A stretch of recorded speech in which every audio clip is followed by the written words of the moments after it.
যদি আপনি ঢুকেন, যদি ব্লাম লেখে সার্চ দেন তাহলে দেখেন ব্লাম লিস্টিং কনফার্ম বলতেছে, কেউ বলতেছে ব্লাম 100 থেকে $300 ইনকাম, ঠিক আছে।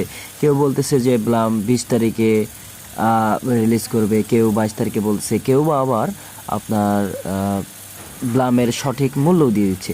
তো বিষয় হলো যে আপনারা এগুলো কিন্তু বোকার মতন বিশ্বাস করে ফেলতেছেন।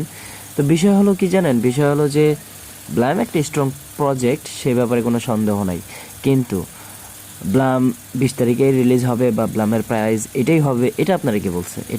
এটা তো তারা তাদের অফিসিয়াল ওয়েবসাইটে বলে নাই। যেহেতু বলে নাই সেহেতু আপনারা এগুলো কেন বিশ্বাস করতেছেন? মানে মেন কথা, ফেক নিউজটা কেন ছড়ানো লাগবে? তো ফেক নিউজ ছড়ানোর কোনো প্রয়োজনই আমি দেখি না, তারপরে তারা ফেক নিউজ আর কি ছড়ায়, তো যেটা মোটেও ঠিক না।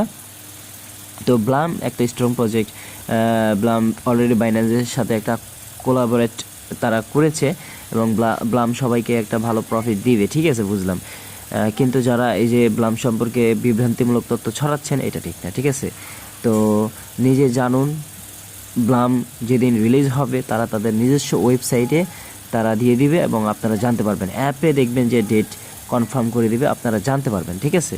তো এখনও তারা নির্দিষ্টভাবে কোনো ডেট লঞ্চ করে নাই যে তারা এই ডেটেই দিবে, তবে হ্যাঁ শীঘ্রই তারা দিবে, Q4-এ তারা দিবে, Q4-এই তারা লিস্টিং করবে, সবাইকে পেমেন্ট দেবে, এটা তারা শুরু থেকেই বলে আসছে। তো Q4 হলো বছরের শেষ 4 মাস, ঠিক আছে।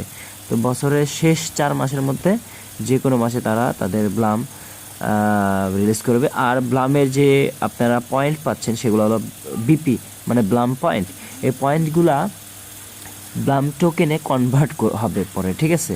তো এই হলো বিষয়। আপাতত ব্লাম সম্পর্কে আমরা ফেক নিউজ না ছড়ায়া আমরা ব্লামে সিরিয়াস হয়ে আমরা সবাই কাজ করি।